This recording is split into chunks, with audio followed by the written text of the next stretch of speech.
إن الحمد لله نحمده ونستعينه ونستغفره ونؤمن به ونتوكل عليه ونعوذ بالله من شرور أنفسنا ومن سيئات أعمالنا من يهده الله فلا مضل له ومن يضلل فلا هادي له ونشهد أن لا إله إلا الله وحده لا شريك له ونشهد أن سيدنا وسندنا وحبيب ربنا وطبيبنا ومولانا محمدا عبده ورسوله الذي أرسله الله تعالى بالحق بشيرا ونذيرا وداعيا إلى الله بإذنه وسراجا منيرا فقد قال الله تبارك وتعالى في كلامه المجيد أعوذ بالله من الشيطان الرجيم بسم الله الرحمن الرحيم الذين يأكلون الربا لا يقومون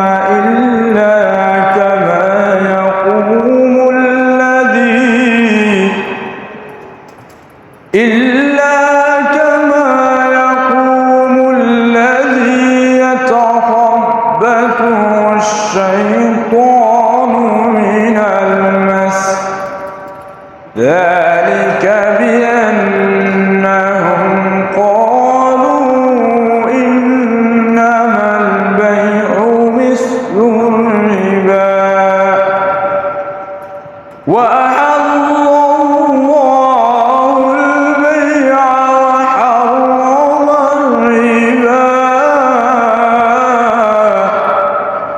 فمن جاءه موعظة من ربه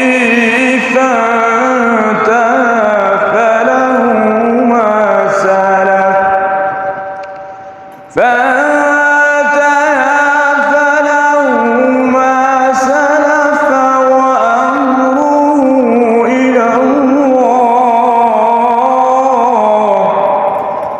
ومن عاد فأولئك أصحاب النار هم فيها خالدون وقال رسول الله صلى الله عليه وسلم الربا أشد من الزنا صدق الله العلي العظيم وصدق رسوله النبي الكريم ونحن على ذلك لمن الشاهدين والشاكرين والحمد لله رب العالمين سبحانك لا علم لنا إلا ما علمتنا إنك أنت العليم الحكيم সকল দুরূদ ইব্রাহিম পাঠ করি اللهم صل على محمد وعلى آل محمد كما صليت على إبراهيم وعلى آل إبراهيم إنك حميد مجيد اللهم بارك على محمد وعلى آل محمد كما باركت على إبراهيم وعلى آل إبراهيم إنك حميد مجيد মুআজ্জাজ হাজিরিন, সম্মানিত মুসল্লিয়ান ইকরাম, মুরব্বিয়ান আযম, আল্লাহ রাব্বুল আলামিনের অসংখ্য অগণিত শুকরিয়া, যিনি আমাদেরকে এই বৃষ্টি বাদলের দিনে সব কিছুকে উপেক্ষা করে তিনি আমাদেরকে আগে এসে মসজিদে হাজির হওয়ার তৌফিক দান করেছেন। এই জন্য আমরা সকলেই ওই রবের দরবারে একবার কালিমাতুশ শুকরিয়া জ্ঞাপন করছি, বলি আলহামদুলিল্লাহ। ভাইরা আমার,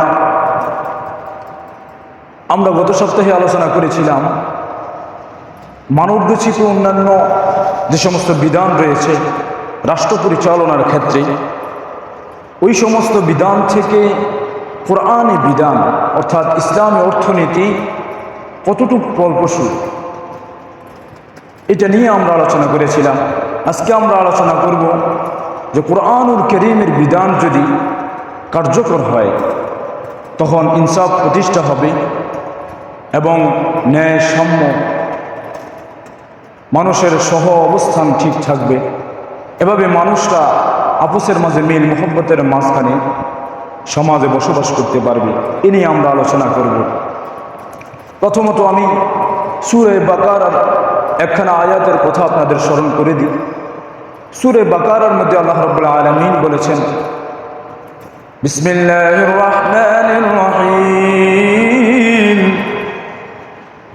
وَإِذْ قَالَ رَبُّكَ لِلْمَلَائِكَةِ إِنِّي جَاعِلٌ فِي الْأَرْضِ خَلِيفَةً قَالُوا أَتَجْعَلُ فِيهَا مَن يُفْسِدُ فِيهَا وَيَسْفِكُ الدِّمَاءَ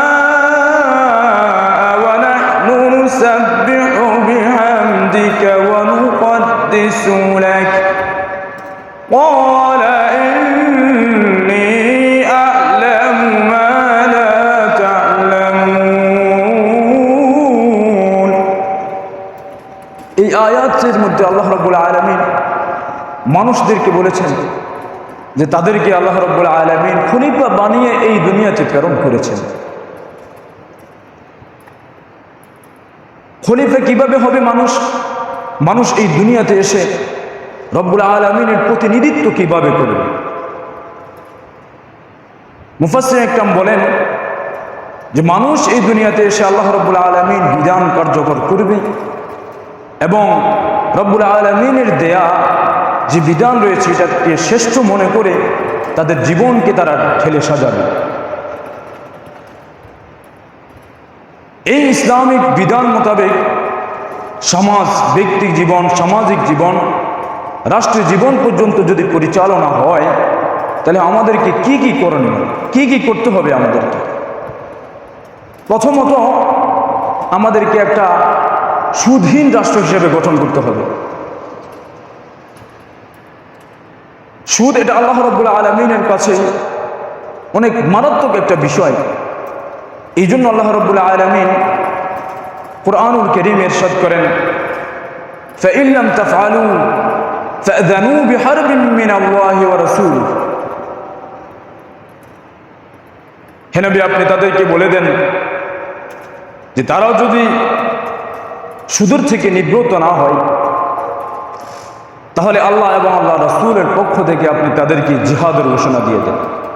এই সুদ আল্লাহ রাব্বুল আলামিনের কাছে অনেক মারাত্মক এবং খতরনাক জিনিস। এই জন্য রাষ্ট্রকে যদি আমরা পরিচালনা করতে হয় ঠিকমতো, ইনসাফের পথে যদি আমরা আগাতে চাই তাহলে আমাদেরকে এক নম্বরে কাজ করতে হবে সুদহীন রাষ্ট্র গঠন করা। কুরআনুল কারীমে আল্লাহ রাব্বুল আলামিন সুদের ভয়াবহতা বর্ণনা করার সময় বলেছেন, বিসমিল্লাহির রহমানির রহিম, আল্লাযীনা ইয়াকুলুনার রিবা লা ইয়াকুমুনা ইল্লা কামা ইয়াকুমুল্লাযী ইয়াতাখাব্বাতুশ শাইতানু মিনাল মাস। রব্বুল আলামিন এখানে বলেন, নিশ্চয় যারা সুদ খায়, সুদ ভক্ষণ করে, তারা কাল কিয়ামতের মাঠে কেবলমাত্র জিন যেভাবে, শয়তান যেভাবে আসর করে ঠিক সেভাবে তারা কাল কিয়ামতের মাঠে উঠবে, আবল তাবল বলতে থাকবে, তাদের মাথার চিন্তা চেতনা সবকিছু তাদের বিকৃত হয়ে যাবে। এভাবে তারা উঠবে কাল কিয়ামতের মাঠে। সুদ এত ভয়ানক জিনিস। আইয়ামে জাহিলিয়াতে এই সুদের কারণে পুরো সমাজ ব্যবস্থা তারা জুলুম, নির্যাতন, নিপীড়নের মধ্যে কাটিয়েছিল। আর আল্লাহ রাসূল সাল্লাল্লাহু আলাইহি ওয়াসাল্লামকে যখন আল্লাহ রাব্বুল আলামিন শান্তির দূত নিয়ে প্রেরণ করেছেন, তখন তিনি এই সুদ ব্যবস্থাকে উঠিয়ে দিয়েছেন। সুদ এটা এত বড় মারাত্মক বিষয়, কেউ যদি সুদ খায় তাহলে রাসূল করিম সাল্লাল্লাহু আলাইহি ওয়াসাল্লাম বলেন, আর-রিবা আশাদ্দু মিনাজ জিনা। অন্য রিওয়ায়াতের মধ্যে আল্লাহ রাসূল সাল্লাল্লাহু আলাইহি ওয়াসাল্লাম বলেছেন, আদনাহা আন ইয়ানকিহা উম্মাহু। সুদ হলো জেনার সমতুল্য, বরং জেনা থেকে আরো মারাত্মক গুনাহ। এরপর আল্লাহ রাসূল সাল্লাল্লাহু আলাইহি ওয়াসাল্লাম অন্য রিওয়ায়াতের মধ্যে বলেন, সুদের অনেকগুলো স্তর রয়েছে, তার মধ্যে থেকে অন্যতম একটা স্তর হলো যে মানুষ তার মাকে বিয়ে করা। নাউযুবিল্লাহ, বলেন নাউযুবিল্লাহ। ভাইরা আমার, কেউ কি চায় যে তার মাকে বিয়ে করতে? ঠিক আল্লাহ রাব্বুল আলামিন এর বিধানকে লঙ্ঘন করে যদি কেউ সুদ খায়, তাহলে সেক্ষেত্রে তার মাকে বিয়ে করা সমতুল্য হয়। রব্বুল আলামিন আমাদেরকে সুদ থেকে হেফাজত করেন, বলেন আমিন। ভাইরা আমার, এরপর আমাদের সমাজের মধ্যে যদি ইনসাফ কায়েম করতে হয়, দ্বিতীয় নম্বর আমাদেরকে কায়েম করতে হবে প্রথমে আদল, ন্যায় পরায়ণতা, যেটা ইসলাম শিক্ষা দিয়েছেন। এই জন্য আল্লাহ রাব্বুল আলামিন কুরআনুল কারীমের মধ্যে বলেন, ইন্নাল্লাহা ইয়া'মুরুকুম আন তু'আদ্দুল আমানাতি ইলা আহলিহা। নিশ্চয় আল্লাহ রাব্বুল আলামিন তোমাদেরকে আদেশ করেন যেন তোমরা মানুষের মাঝে তাদের আমানতগুলোকে ফিরিয়ে দাও। আমানত এটা বহু প্রকারের রয়েছে, বহু ধরনের রয়েছে। অন্য হাদিসের মধ্যে এসেছে, আল্লাহ রাসূল সাল্লাল্লাহু আলাইহি ওয়াসাল্লাম বলেন, কুল্লুকুম মাসউলুন আন রাইয়াতিহি। তোমাদের মধ্যে থেকে সবাই জায়গা থেকে আমানতদার। একজন শাসক পর্যন্ত তার জনগণের প্রতি পরিপূর্ণভাবে আমানতদার। কাল কিয়ামতের মাঠে জনগণের সাথে শাসক কিভাবে আচরণ করেছে, এটা আল্লাহ রাব্বুল আলামিনের কাছে জবাব দিতে হবে। একজন এমপি সে জনগণের কাছে আমানতদার হিসেবে ভূমিকা পালন করবে। চেয়ারম্যান সেও আমানতদার হবে, মেম্বার সেও জনগণের সাথে কি আচরণ করেছে সেই বিষয়ে আল্লাহ রাব্বুল আলামিনের কাছে জবাব দিতে হবে। সবাই আমানতদার, সবাই সবার জায়গা থেকে আমানতদার। এমনকি একটা পরিবারের আমানতদার হলো তাদের অভিভাবক। পরিবারের মূল যে কর্তা রয়েছে তাকে আল্লাহ রাব্বুল আলামিন তার পরিবার সম্পর্কে জিজ্ঞাসা করবে। ভাইরা আমার, আমানত এবং ইনসাফ শিখিয়েছেন আমাদের রাসূল করিম সাল্লাল্লাহু আলাইহি ওয়াসাল্লাম। ইসলামের আগেও তিনি আমানতদার ছিলেন। যখন তিনি নবুয়ত প্রাপ্ত হয়েছিলেন তার আগেও তিনি পুরা মক্কার মধ্যে আমানতদার হিসেবে, আমিন হিসেবে তিনি প্রসিদ্ধ ছিলেন। মানুষরা তার কাছে সব আমানতকে রাখতেন।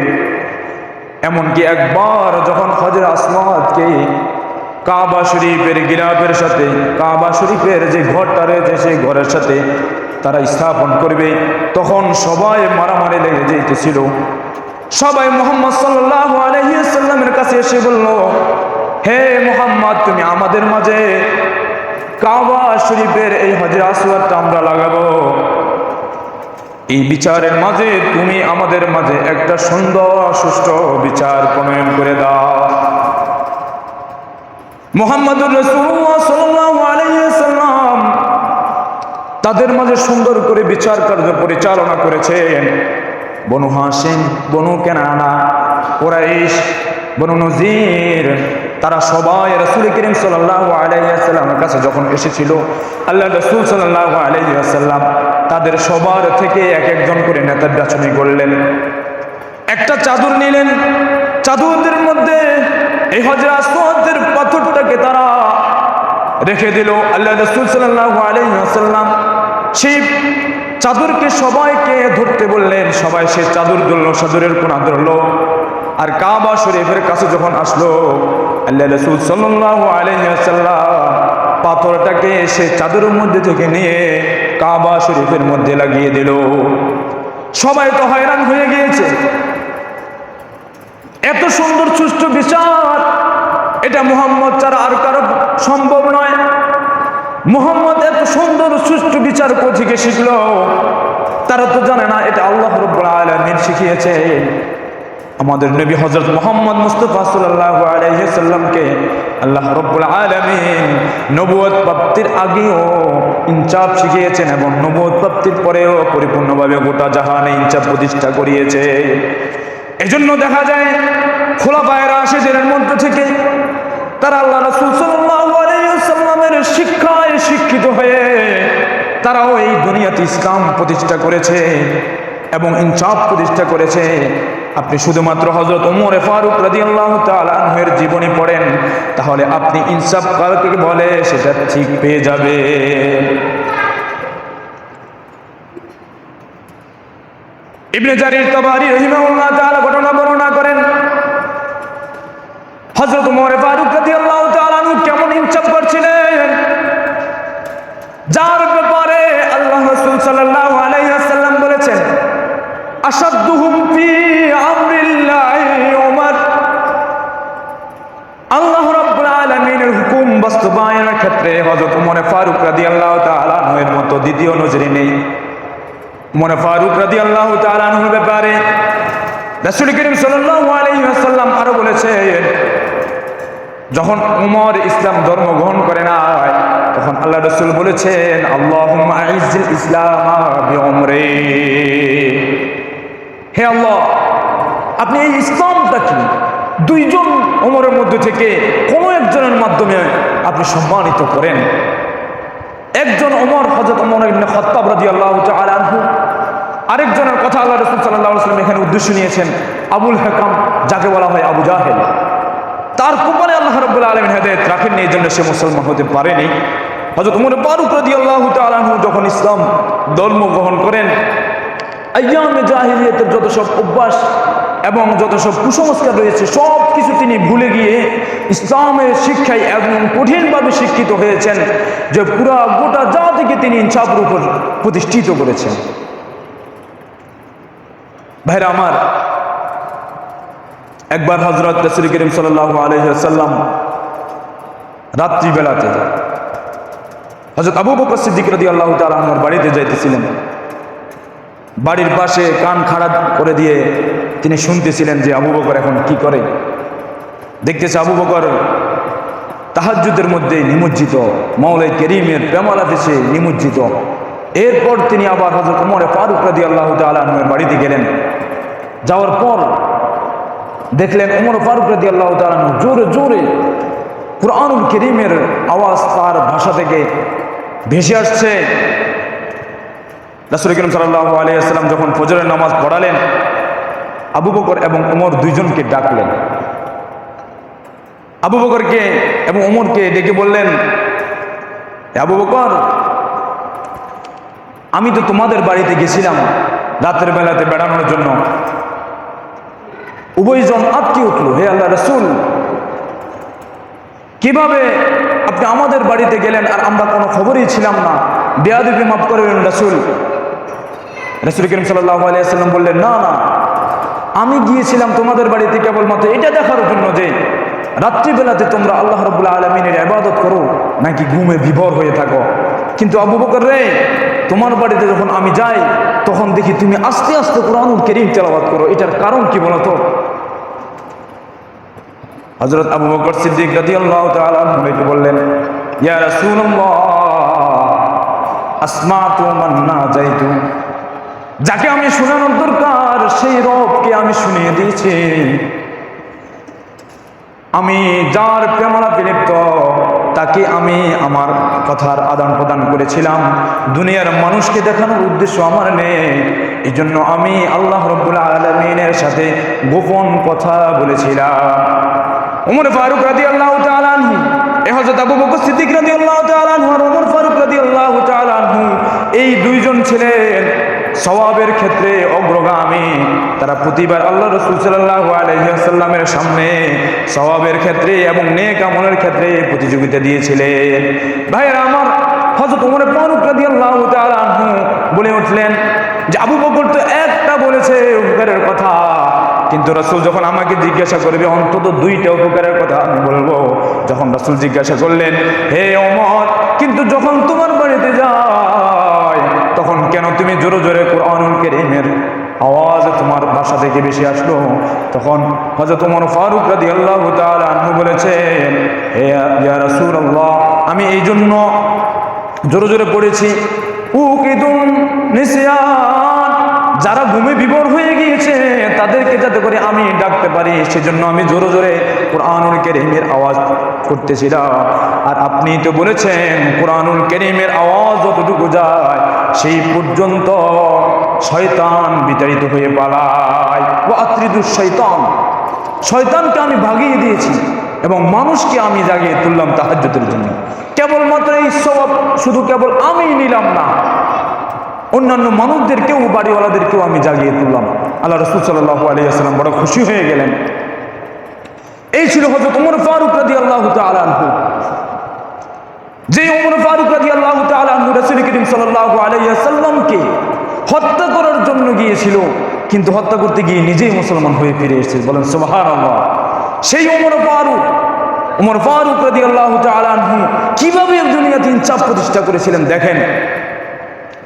আগের জমানাতে খলিফাদের অবস্থা ছিল এমন যে তারা রাত্রিবেলাতে ছদ্মবেশে বের হতো এবং নিজের দেশের পরিস্থিতিকে তারা অবলোকন করত। ভাইরা আমার, ইসলামের খলিফা তারা নিজেদেরকে এত বেশি ছোট মনে করত যে জনগণের খাদেম হিসেবে তারা নিজেদেরকে উপস্থাপন করত। হযরত ওমর ফারুক রাদিয়াল্লাহু তাআলা আনহু রাত যখন গভীর হয়ে যায় তখন তিনি হাঁটতে থাকেন আর জনগণের খোঁজখবর নিতে থাকেন। মুসলমান ভাইরা আমার, তিনি যখন হাঁটতে থাকেন তখন দূর থেকে কান্নার আওয়াজ বেশি আসছিল। হযরত ওমর ফারুক রাদিয়াল্লাহু তাআলা আনহু আঁতকে উঠলেন। এত কঠিন রাত্রের মধ্যে কে যেন গুনগুন করে কাঁদতেছে এবং কান্নার আওয়াজ মহিলার কণ্ঠ বোঝা যাইতেছে। হযরত ওমর ফারুক রাদিয়াল্লাহু তাআলা আনহু বিষয়টি অবলোকন করার জন্য তিনি সামনে এগিয়ে গেলেন। দেখতেছেন একটা যুক্তির মধ্যে একজন মহিলা কাঁদতেছে। মহিলাকে ডাক দিলেন, কি হয়েছে তোমার, তুমি এরকম কাঁদতেছো কেন?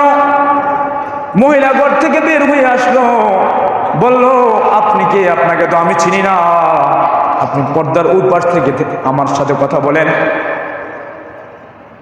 আমি এই জন্য কাঁদতেছি কারণ কয়েকদিন আগে আমার স্বামী যুদ্ধের ময়দানে মারা গিয়েছে, শহীদ হয়েছে, আল্লাহ রাব্বুল আলামিনের সাথে সে মিলিত হয়েছে।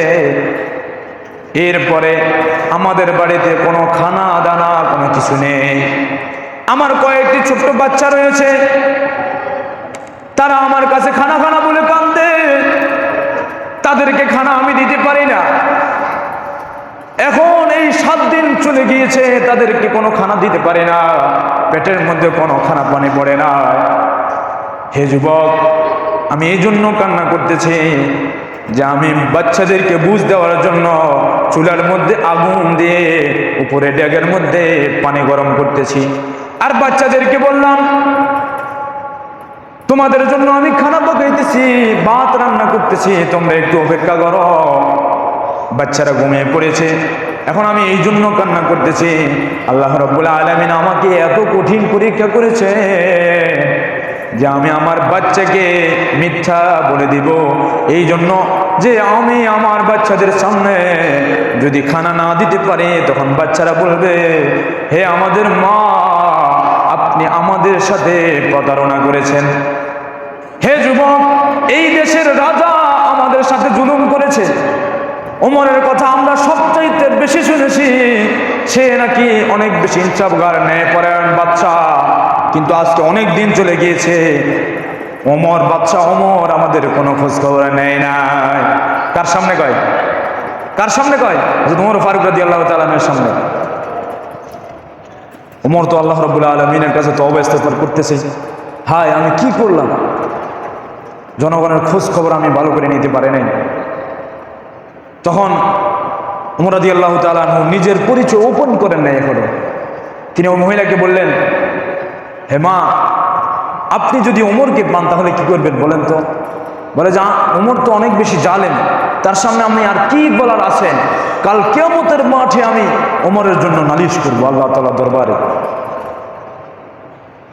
পরবর্তীতে হযরত ওমর রাদিয়াল্লাহু তাআলা আনহু এখানে কথা বাড়ালেন না, সাথে সাথে তিনি বাইতুল মালে চলে যান। ইসলামী কোষাগার বাইতুল মালে গিয়ে নিজে আটার বস্তা নিজের পিঠে উঠিয়ে নিয়ে তিনি চলতে লাগলেন। সাথে গোলাম ছিল, গোলাম বলল, আপনি আমাকে ধ্বংস করবেন না, হে আমিরুল মুমিনিন, আটার বস্তাটা আমার মাথায় দেন। হযরত ওমর ফারুক রাদিয়াল্লাহু তাআলা আনহু বললেন, না, আমি জীবনেও তোমাকে দিব না, তবে আমি তোমাকে এই শর্তে দিতে পারি, তোমার মাথায় এই শর্তে আমি দিতে পারি যে কাল কিয়ামতের মাঠে ওই মহিলা যখন আমাকে আমার বিরুদ্ধে আল্লাহ রাব্বুল আলামিনের কাছে নালিশ দিবে, তখন তুমি এটার বোঝা বহন করবে। বলো। গোলাম সে সাথে সাথে সরে দাঁড়ালো। হযরত ওমর ফারুক রাদিয়াল্লাহু তাআলা আনহু দেখেন, অর্ধ পৃথিবীর বাদশা ছিলেন তিনি, নিজের কাঁধে তিনি আটার বস্তাকে বহন করলেন। এরপর মহিলার বাড়িতে গিয়ে দাঁড়ালেন। এরপর মহিলাকে সরিয়ে দিলেন, নিজে আটার খামিরা করে রুটি বানিয়ে ছেলেদেরকে জাগিয়ে তুললেন। এরপর ছেলেদের মুখের ভিতরে, সন্তানদের মুখের ভিতরে তিনি আটার টুকরা দিতে লাগলেন, রুটির টুকরা দিতে লাগলেন।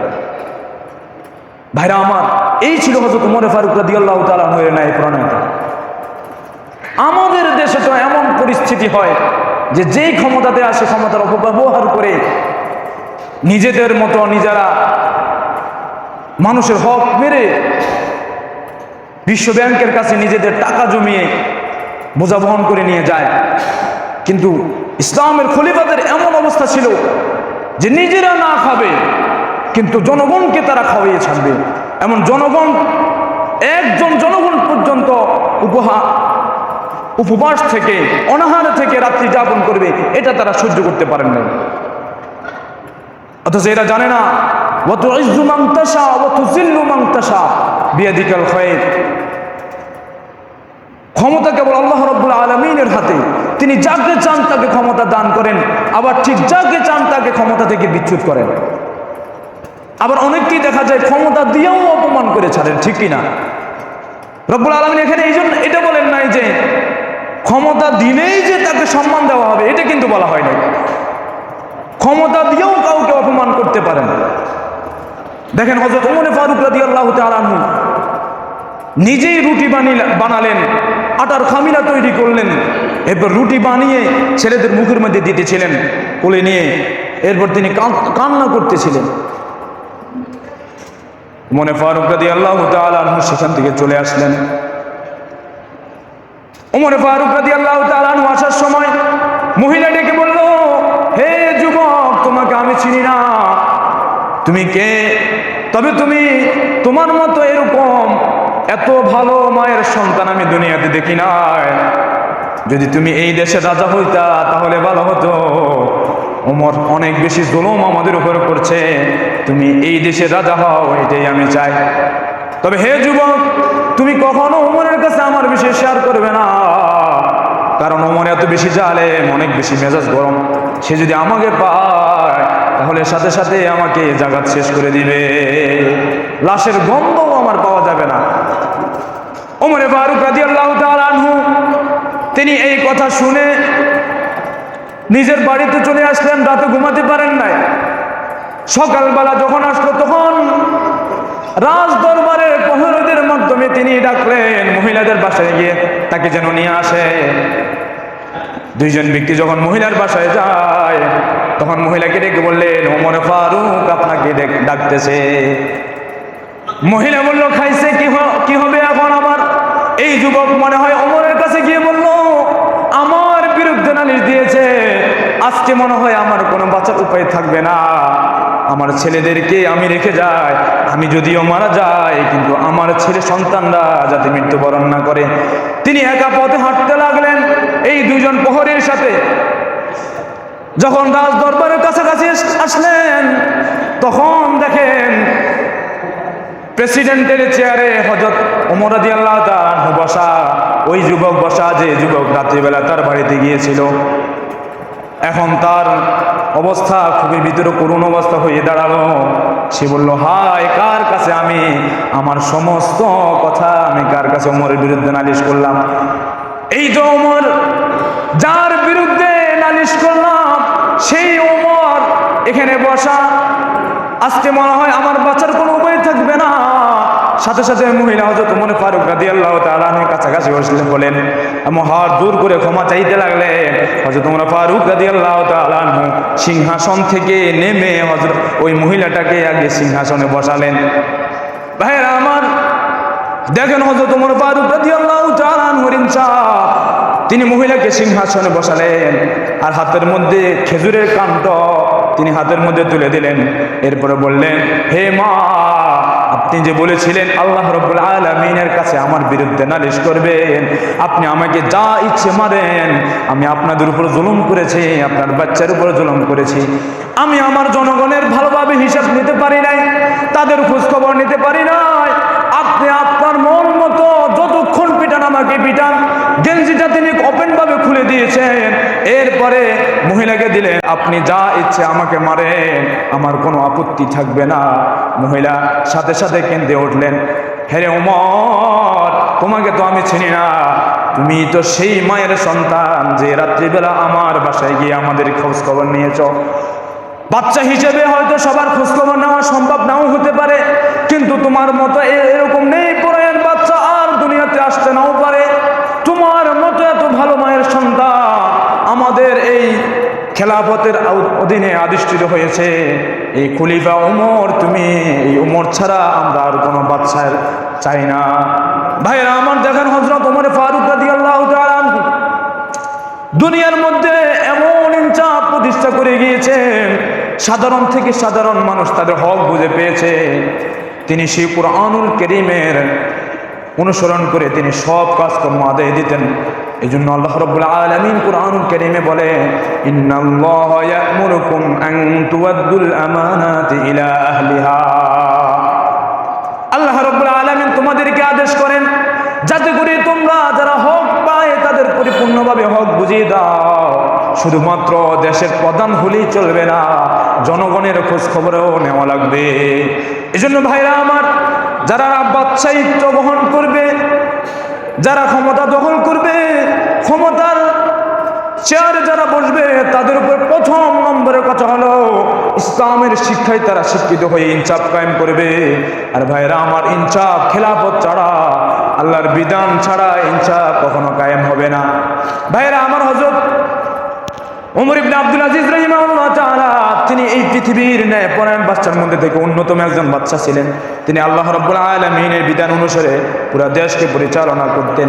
তিনি এমনভাবে চলতেন, যখন তিনি আমির হন, আমিরুল মুমিনিন হন, এর আগের জীবন ছিল তার অনেক প্রফুল্লতার জীবন, অনেক স্মার্ট ছিলেন তিনি। একটা পাঞ্জাবি, একটা জামা তিনি দ্বিতীয়বার একবার যখন গায়ে দেন, সেটা দ্বিতীয়বার তিনি গায়ে দিতেন না। ভাইরা আমার, হযরত সেই ওমর ইবনে আব্দুল আজিজ রাহিমাহুল্লাহ তাআলা এত বেশি স্যাক্রিফাইস করেছিলেন, যখন তিনি ক্ষমতায় অধিষ্ঠিত হন তখন তিনি জনগণের জন্য নিজেকে এত কঠিনভাবে বিলীন করে দিয়েছেন যে তার যতটুকু প্রয়োজন লাগে বাইতুল মাল থেকে তিনি ততটুকু থেকে বেশি নেন নাই। একবার কি হয়েছিল, হযরত ওমর ইবনে আব্দুল আজিজ রাহিমাহুল্লাহ তাআলা তার স্ত্রীর মিষ্টি খাওয়ার ইচ্ছে জাগছিল। এই জন্য তিনি মিষ্টি খাওয়ার জন্য বাইতুল মাল থেকে যে বেতনটা নেওয়া হতো, ওই বেতন থেকে 2-1 দিরহাম করে তিনি রেখে দিতেন। যখন কয়েকদিন পর টাকা জমা হলো, দিরহাম জমা হলো, তখন তিনি ওই দিরহাম দিয়ে বাজার থেকে মিষ্টি আনলেন। মিষ্টি আনার পর হযরত ওমর ইবনে আব্দুল আজিজ রাহিমাহুল্লাহ তাআলা সামনে দিলেন একটা, আর নিজেরা খেয়ে নিলেন। এরপর হযরত ওমর ইবনে আব্দুল আজিজ রাহিমাহুল্লাহ তাআলা জিজ্ঞাসা করলেন, আমি তো তোমাদেরকে দৈনন্দিনের খরচ দেই, তোমরা এই মিষ্টি পাইলা কোথা থেকে? হযরত ওমর ইবনে আব্দুল আজিজ রাহিমাহুল্লাহ তাআলার স্ত্রী বললেন যে আমাদেরকে যেই টাকাটা দেন আমরা সেই টাকা থেকে একটু একটু জমিয়ে জমিয়ে পরবর্তীতে মিষ্টি নিলাম। দেখেন কি করেছে হযরত ওমর ইবনে আব্দুল আজিজ, নিজেই পরবর্তী এই পরিমাণ টাকা, এই পরিমাণ দিরহাম তিনি বাইতুল মাল থেকে নেওয়া ছেড়ে দিয়েছেন। কারণ তিনি জানেন, তিনি বলেন যে আমার এই পরিমাণ টাকা না হলেও আমার পরিবার চলে, এই জন্য তিনি ওই পরিমাণ টাকা সামনের মাস থেকে নেওয়া বন্ধ করিয়ে দিয়েছেন।